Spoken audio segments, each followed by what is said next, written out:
Hi, everyone. I'm Logan Baldwin. I'm the executive director of Climate Film, and with me I have Rollin Stafford, writer and director and star of Snow Day. Why don't you give us a little bit about your filmmaking background, Rollin? Well, I went to Vancouver Film School where I learned my trade in 2014. And since then, I've made about 14 short films and I just completed my fourth feature. So still going strong. Fantastic, fantastic. What inspired the concept of Snow Day, and what made you want to shoot on 16 millimeter? Well, first inspired it was the weather. I have always been the kind of filmmaker who takes advantage of the free production and current situation of what the climate offers. So when we got a week of unsurprising snow, pure snow that kept us all trapped inside for about a week, I said, this is free production value. Here's a chance. I've always wanted to film at the Oregon Holocaust Memorial in near Washington Park, which is a beautiful memorial. But I never could get permission because of a bunch of red tape and it was always crowded. But hey, when it snows and no one can get out, who's going to stop me? So I always had a story sort of lined up around the memorial where two people meet and discuss what it means to be Jewish, sort of in today's culture. And I sort of took that story and just made a condensed, shorter version into what you see on screen. As for why we decided to shoot on film, this was all my cinematographer's idea, Carson Wright. He just happens to have an old Russian, I'm going to butcher this name, Kyordiask, I think, 16 millimeter camera. And he's been aching to shoot on it. And I've never shot on film before. So I was very excited. So it was quite the experience having shot all these films and having finally shot with actual film. Felt like we actually made something this time. We couldn't waste it. It was not like digital where you could waste, just take every take. We couldn't do that. We only had, I think, about 20 minutes of film strip that we could use. Totally, totally. You mentioned before you love to take advantage of free production. I've got a story from a guy who knows a guy who knows a guy about this film that was shooting up. I guess it was in Toronto. I don't remember exactly the city, but they were shooting like a buddy cop, sort of like a found footage, like body cam sort of movie. And The Last of Us had just finished shooting there, and there was all of this leftover set deck from in like a sewer system or something like that where The Last of Us had shot, and they just left it up there. And so they sort of rewrote the scene so that they could go down and take advantage of that free HBO set dressing. And I just love that idea. I'm like, how cool must that be, you know? That's perfect. Yeah, if you're a low budget filmmaker, take advantage of it if it's there. Absolutely. I completely think that's a wonderful thing to do. Yeah. Absolutely. Yeah. So what were some of the biggest challenges you faced while filming Snow Day? In the snow, no money. How did your team overcome these challenges? Yeah. Well, it was 13 degrees. So it was really freaking cold that day. I couldn't feel my toes by the end of the day. It was just five of us out there. Let's see. Challenge number one was getting up the hill to the spot. Most of our cars didn't travel in the snow. I think our DP and our AC were the only ones who were able to get up the hill. I walked from my place, and they picked up my actor, Jen, in their car.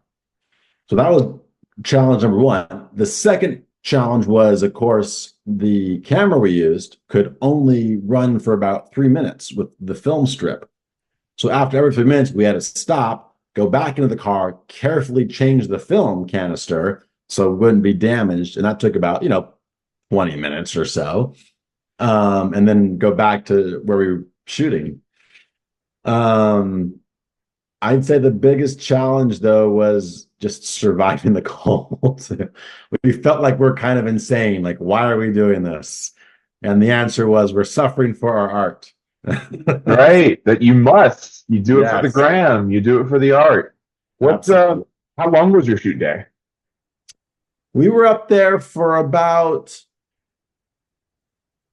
6, 7 hours Yeah, altogether. That's yeah, about yeah. And when the movie's 3 minutes long, you know, totally, totally. just to show you. Yeah. But it turned out beautifully. I mean, I was really happy. The thing I was most anxious about was I'm so used to shooting with digital and checking the footage after we shoot, and I couldn't do that. We literally had to send the film in to a lab in LA, and wait for like a week to get it back. So it's like, oh, this is what filmmakers went through to before they could see the dailies. Oh my goodness. Right. Every single shot was out of focus. What do we do now? Ah, that's why you trust your DP implicitly. That's right. You have to. That's all you can do. Yeah. Uh, what films or filmmakers have inspired your work, particularly with Snow Day, and how do these influences manifest in your directing style? Wow. I don't know if anything influenced Snow Day particularly.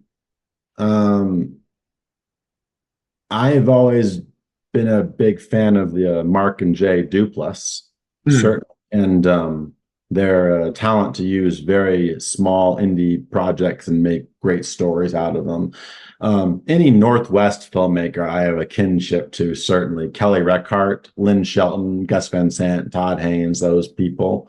I certainly love all their films.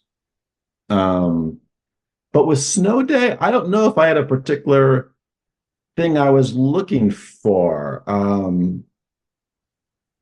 My biggest concern was to make this movie beautiful, but at the same time treat the shrine with respect, obviously. And that's I think we did that. That's why you sort of don't really you see what they're looking at. You kind of get the fact that it is a memorial, but we don't get any for close-ups or anything. But except for all those wonderful metal objects you see lying on the ground, which is part of the museum, like the suitcase and the doll, and the glasses. Those are all things that are metal that are like sort of glued to the floor of the memorial, which I think are very haunting in their own right. But I can't think of any particular film I talked with my DP over. It was sort of a spur of the moment thing. The weather was coming. I talked to Carson a day earlier. I said, listen, the snow's coming. Let's film something. I'll write up a script. And I drove up 2 pages and we're going to do this. So sort of how it went. Totally. How long did it take you to write those 2 pages? Oh, like 2 hours. 2 hours. There's no dialogue really, not much dialogue. And like I said, it was part of a longer short that I'd already written for the memorial. I just sort of condensed that, into sort of a 3-minute piece. Okay, okay. I didn't realize that. Very cool. Yeah. Um, you recently shot your newest feature film, Backseat Driver, here in Klamath Falls. That was before I came along. What drew you to this location, and how was your experience filming here?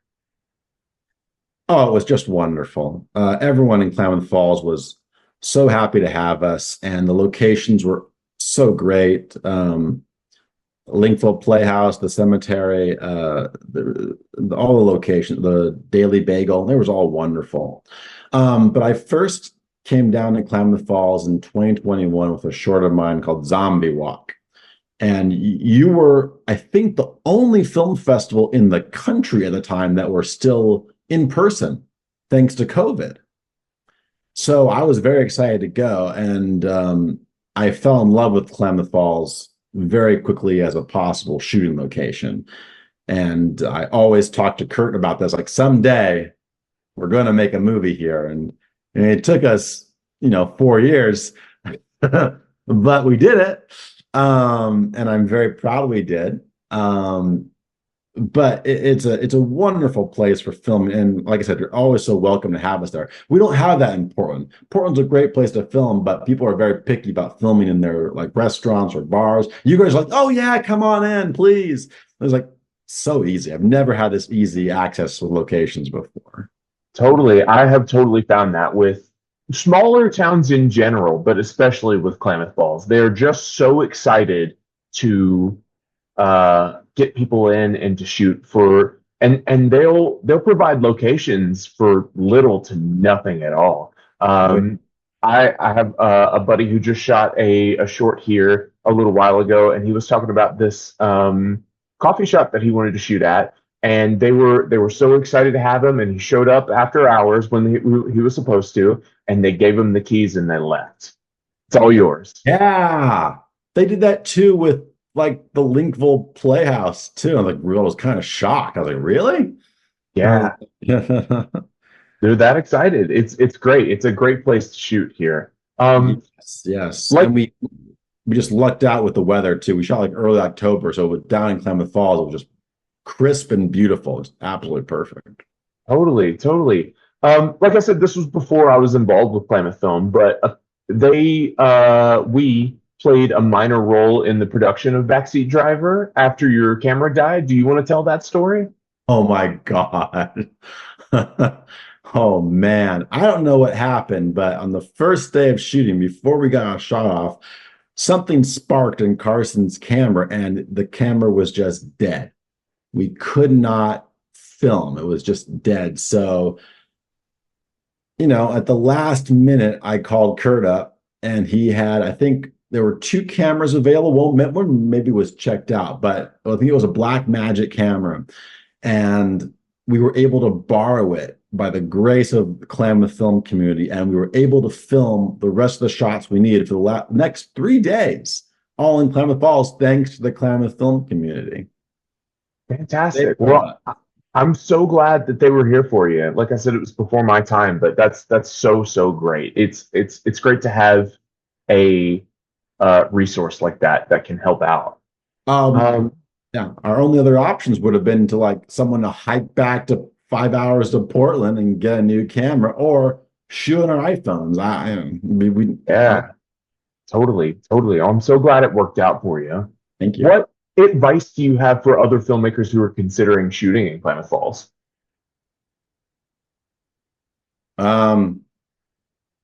Scout locations first. Sure. Definitely just take advantage of that's the wrong word. I won't take advantage of people. Just be kind and generous to everyone around Klamath Film because they're all open to having us there, like you said. I'd say depending on when you want to shoot, I think I shot in the perfect time, late September, early October, when the sun was out, but it wasn't too cold or too hot. It was the perfect time. It's not too crowded either. Make sure you get permission slips from parents if high schoolers show up. We had a bunch of high schoolers show up for a scene I was shooting, and it was a school day, and they're under 18. And I was like, we need permission from your folks. You can't be here on a school day out of school. So that was important. What else?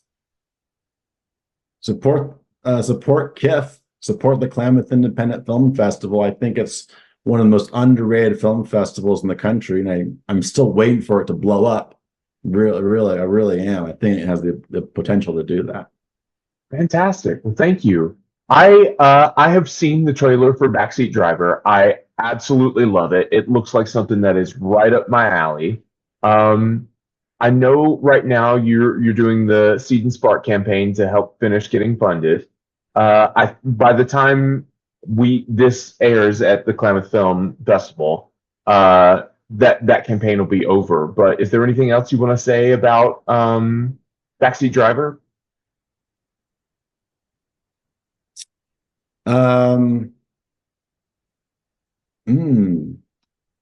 I promise it will premiere at KIFF next year.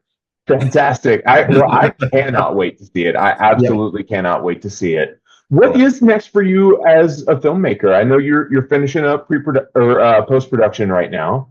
What do you have slated next after that? Well, I just shot another short film. Did you? In June, yes, called Why Do the Pets Always Have to Die, which I'm very proud of, which will most likely also have it stay at KIFF next year if I'm allowed in. It depends on how well you act. I've done a short and a feature recently, so not all my money is spent, man. I have nothing else to give right now.